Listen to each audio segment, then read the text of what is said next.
We have two different versions of the steam oven. We have a plumbed unit and a non-plumbed. The non-plumbed, you can cook for up to 4 hours without ever having to fill the reservoir. But if your customer wants a plumbed unit, it's important to know what's necessary for proper installation. The first thing that you need to really consider is that this requires not only a water source to the unit, it needs to have a drain.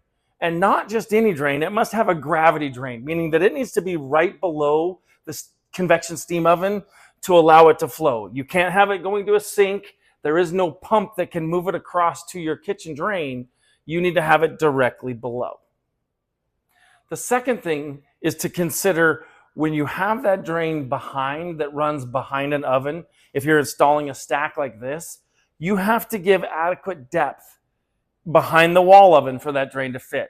So make sure you follow the installation guide to make sure you give enough room so that that can fit and not pinch.